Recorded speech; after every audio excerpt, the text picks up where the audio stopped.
네, 금요일에 오신 여러분 주님의 이름으로 환영합니다. 자, 오늘 시편의 제목은 다윗의 기도입니다. 여러분, 시편의 히브리 제목은 테힐림이라고 합니다. 테힐림은 찬양의 책이란 뜻이에요. 시편은 노래입니다. 하지만 단순한 노래가 아닙니다. 하나님이 주신 삶을 하나님과 동행하며 하나님의 말씀을 따라 살아간 믿음의 여정과 사랑의 고백을 담은 노래입니다.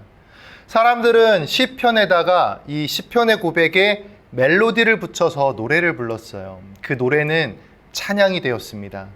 그 노래가 찬양이 될 수 있었던 이유는 하나님을 향한 가사와 고백을 담고 있었기 때문이죠. 그것이 기도입니다. 노래가 된 기도, 기도가 된 노래. 여러분의 삶은 어떠합니까?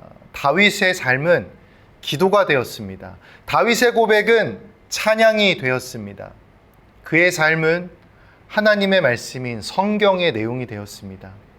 우리가 성경 필사를 하듯이 누군가가 우리의 기도, 우리의 삶을 보며 나도 그와 같은 기도, 그와 같은 신앙의 자세를 갖고 싶다고, 여러분이 삶으로 보여준 하나님의 말씀, 여러분이 삶으로 보여준 그 믿음의 발자취를 누군가가 필사하듯 따라가고 싶다고, 그런 고백이 나올 수 있기를, 그런 영광이 있기를 기도해 봅니다. 여러분의 기도는 어디에 있나요? 여러분의 고백은 어디에 있나요? 다윗의 고백과 기도는 성경에 있습니다. 여러분의 기도와 고백은 어디에 있습니까? 하루를 돌아와 보았을 때 나의 삶이 하나님의 말씀을 보여주었다, 노래할 수 있습니까? 나의 고백이 하나님을 찬양했다라고 선포할 수 있습니까? 나의 하루를 돌아보니 내 삶은 기도였고 찬양이었고 말씀이었다고 진실로 고백할 수 있습니까? 시편의 고백들은 다윗과 하나님을 끊어지지 않게 연결해 주었습니다. 시편의 고백들은 이스라엘과 하나님을 연결해 주었고 오늘날 우리의 영적 주파수를 하나님께 맞추도록 도와주고 있습니다. 여러분의 삶 또한 그래야 합니다. 누군가와 하나님을 연결하는 삶, 누군가와 하나님을 연결하는 기도. 여러분의 삶은 살아있는 기도와 찬양이 되어야 합니다. 오늘 시편 17편의 제목, 아까 서두에 말씀드렸듯 다윗의 기도입니다. 기도는 히브리어로 테필라라고 말합니다. 1절부터 3절까지의 내용을 쭉 보면 시인이 자신의 기도를 들어달라고 요청하는 기반, 그 기반은 자기가 거짓되지 않았다라는 거예요. 정당한 이유가 있다라는 거예요. 그리고 하나님은 공평한 눈을 갖고 계신다. 다시 말해서 하나님의 공평하심과 나의 탄원의 정당함이, 이 두 가지가 기도로 나아갈 때 우리가 기억해야 할 요소라는 것입니다. 기도를 시작할 때 우리가 꼭 점검하고 하나님께 분별해달라, 요청해야 하는 것은 나의 간절함이 아닌 나의 진실함인 것입니다. 내가 정말 예수의 이름으로 구할 것을 구하고 있는가? 내가 탄원을 하기에 앞서서 하나님께 올바른 회개를 올려드린 상태인가? 3절에 흠이 없다라는 것은요, 신학적으로 내가 무죄라고 주장하는 것이 아닙니다. 내가 정말 구할 것을 구하고 있고 내가 흠이 없으신 하나님의 길을 따르고 있다. 하나님과의 관계 속에 들어가 있기 때문에, 다시 말해서 부족한 자신을 하나님이 이끌고 계시기 때문에 의로우신 하나님께 내가 기도로 나아갈 수 있다는 거예요. 한편으로 다윗은 하나님의 용서하심도 잘 알았던 것 같습니다. 하나님을 기억하고 내가 나의 죄를 먼저 알아서 진실된 회개로 나아갔기 때문에 하나님이 용서하셨을 것이다. 여러분, 회개도요, 믿음이 있어야 회개가 됩니다. 하나님은 용서를 하셨는데 나는 혼자서 나는 죄인이야. 물론 죄인은 맞지만 예수님의 이름으로 회개의 기도를 드리고 예수님의 이름으로 진실로 기도하고서 그 죄를 용서하시는 하나님의 자비를 믿지 못하는 것, 그런 자는 예수님을 믿지 못하는 거예요. 하나님의 가장 큰 핵심이시고 하나님이 우리에게 일하신 핵심, 죄사함과 사랑의 용서를 믿지 못하는 사람은 믿음이 없는 것이죠. 그래서 믿음이 없는 사람들은 기독교인들이 죄사함을 받았다라는 고백을 할 때 그것을 굉장히 안 좋게 볼 수밖에 없습니다. 믿음이 없으면 그럴 수밖에 없어요. 예수님을 믿지 못하면 죄사함을 믿지 못하거든요. 다른 건 믿을 수 있을지 몰라도 죄사함은 믿기가 어려워요. 예수님을 믿지 못하면. 예수님이 이 땅에 성육신을 하신 주된 목적, 하나님의 핵심적인 뜻을 믿지 못하는 사람은 다른 건 다 믿어도 구원받을 믿음은 없다라고 할 수 있는 것이죠. 기도는 하나님과의 관계입니다. 기도할 수 있다라는 건 하나님과의 관계가 유지되고 있다라는 방증이기도 해요. 우리가 고난을 겪는 이유는 다양하지만 회복할 수 있는 근원은 동일해야 됩니다. 하나님의 함께하심. 하나님의 함께하심으로 회복과 역전이 시작되는 거거든요. 다시 말해서 하나님과의 관계를 내가 살펴보려면 지금 기도하고 있는가? 지금 내가 어떤 마음으로 어떤 내용으로 기도하고 있는가를 점검해 보시면 됩니다. 그럼 기도의 반대가 뭘까요?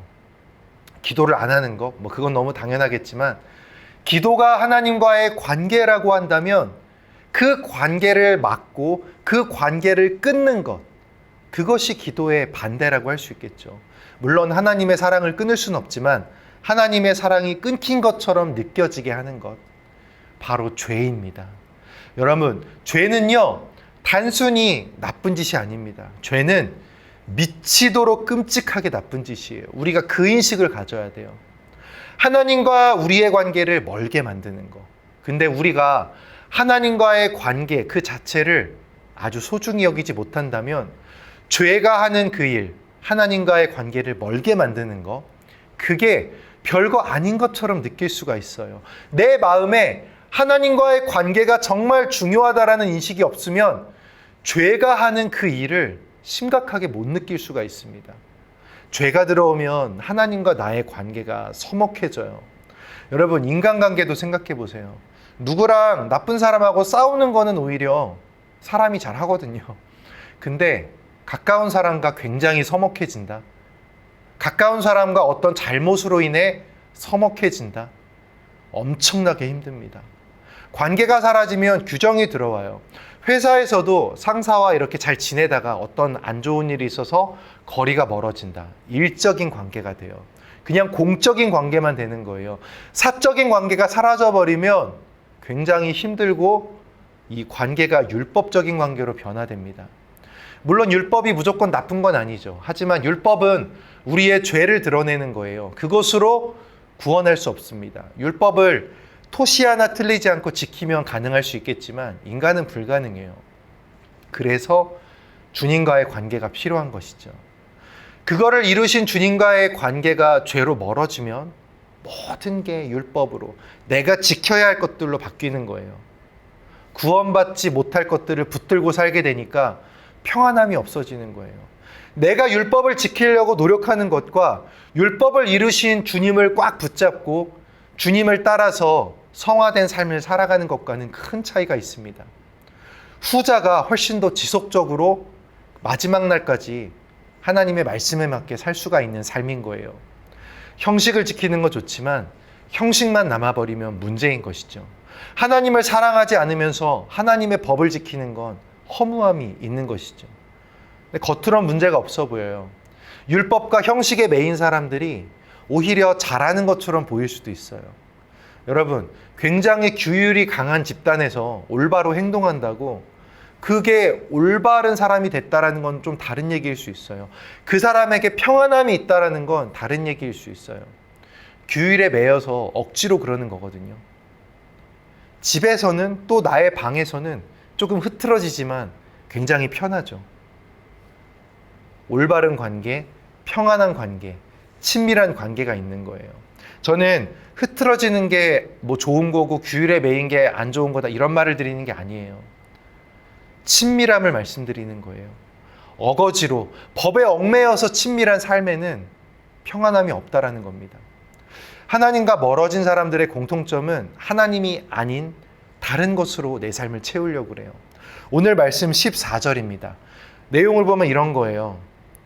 여호와여, 이 세상에 살아있는 동안 그들의 분깃을 받은 사람들에게서 주의 손으로 나를 구하소서. 그들은 주의 제물로 배를 채우고 자녀로 만족하고 그들의 남은 산업을 그들의 어린 아이들에게 물려주는 자니이다. 무슨 짓을 해도 상관없는 거예요. 내 재산 자식한테 물려주면 끝이에요. 더 많이 베푸는 게 아니라 더 많이 뺏어서라도 내 배를 채우고 먹고 마시고 살고 물려주면 끝인 거예요. 여러분, 노아가 방주를 지을 때 홍수가 나서 다들 몰살되기 직전에요. 그때까지 사람들이 했던 행동은 바로 이런 행동이에요. 먹고 마시고 즐기고 사는 거. 노아가 방주를 짓는 거 모두 보고 알았습니다. 하지만 하나님과 멀리 떨어져 살아가니까 말씀이 들리지 않는 거예요. 노아의 행위가 미친 짓 같아 보이는 거죠.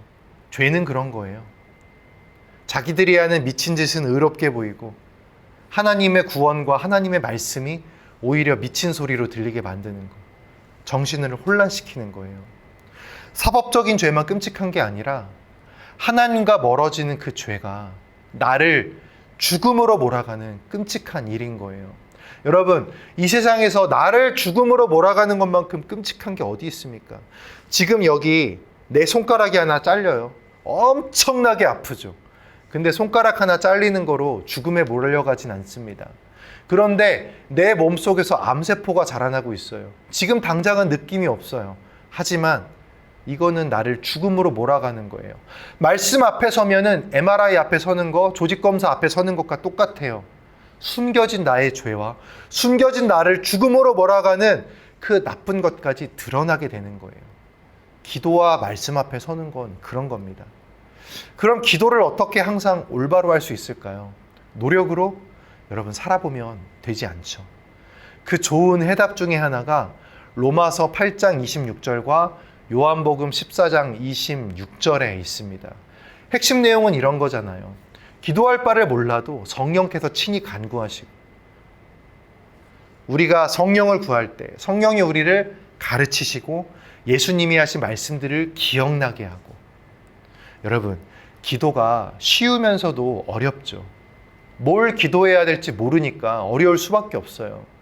저는 몇 달 전까지만 해도 저희 교회에서 지금 같이 예배를 드려주시는 분들의 어떤 사업장, 그분들의 일터, 그분들의 가정, 또 여러분들이 저와 함께 나누시는 교제 가운데 내가 어떤 계획이 있다, 내가 앞으로 무엇을 할 거다, 그런 말씀을 저에게 해주시잖아요.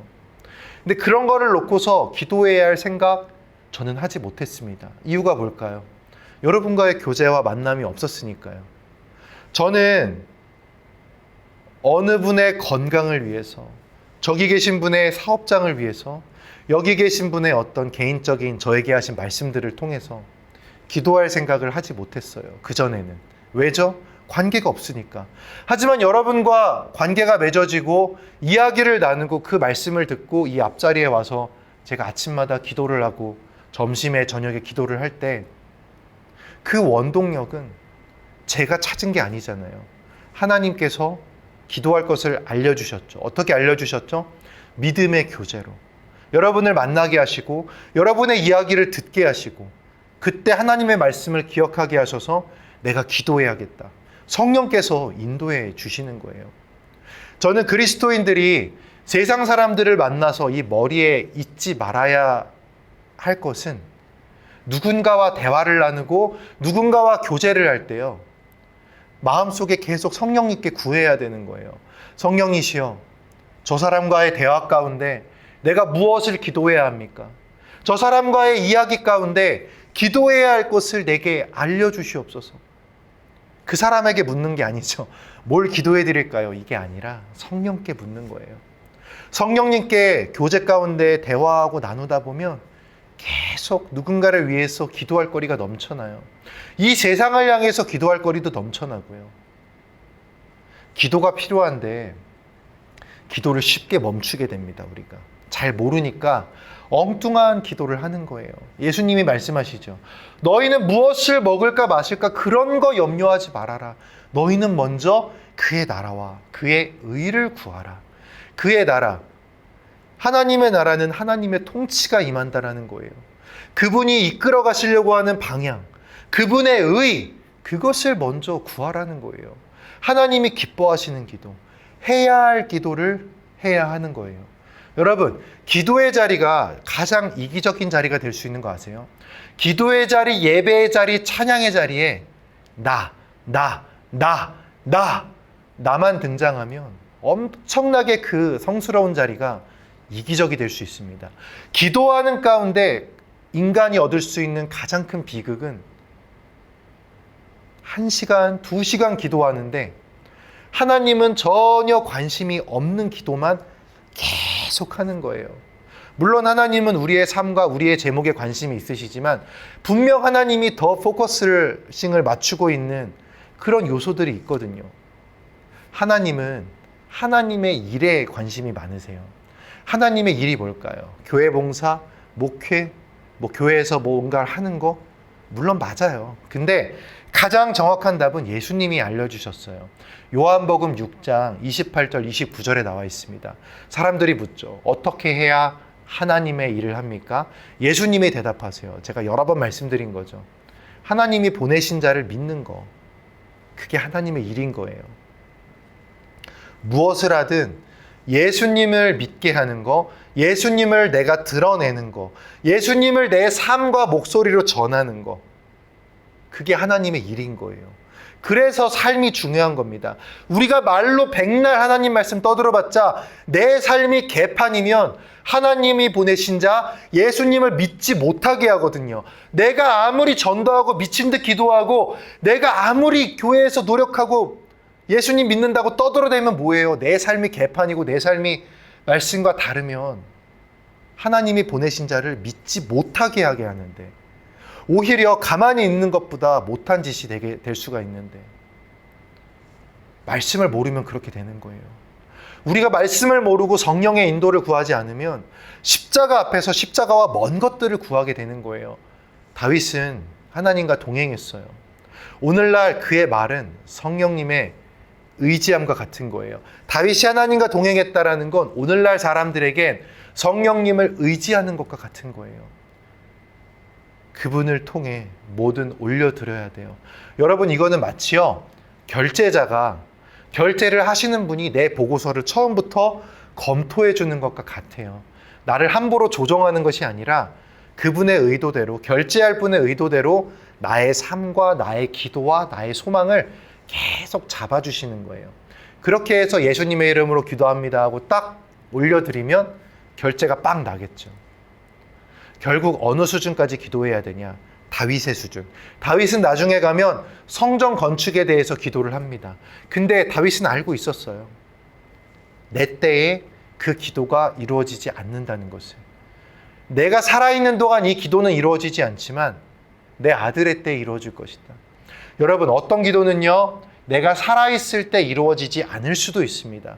어떤 기도는 다음 세대, 그 다음 세대에 이루어질 수도 있어요. 어떤 기도는 나의 전성기에 내가 누릴 수 있을 때 이루어지기도 하지만 어떤 기도는 내가 누릴 수 없을 때 나중에 이루어지기도 해요.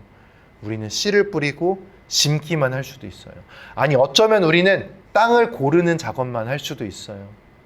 하지만 하나님의 말씀에 따라서 내가 씨 뿌린, 내가 골라놓은 이 기도의 기반, 이것이 다음 세대의 신앙과 다음 세대의 기도와 협력하여서 하나님의 선을 이루게 되는 것입니다.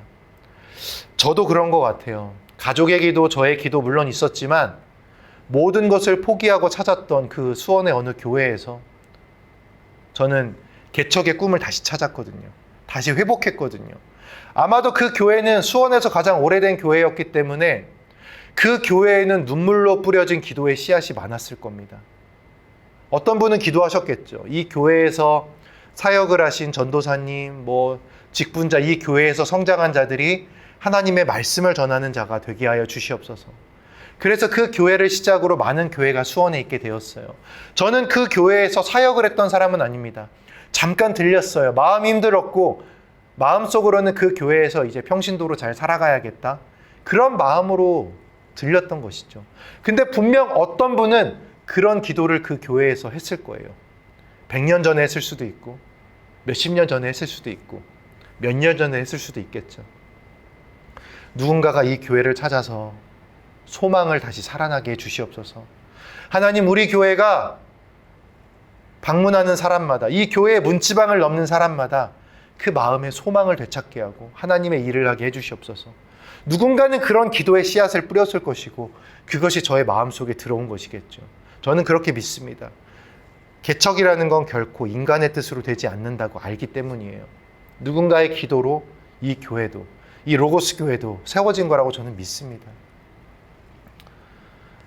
하나님이 일을 하실 때는 뒤집으십니다. 씨앗을 뿌리기 위해서.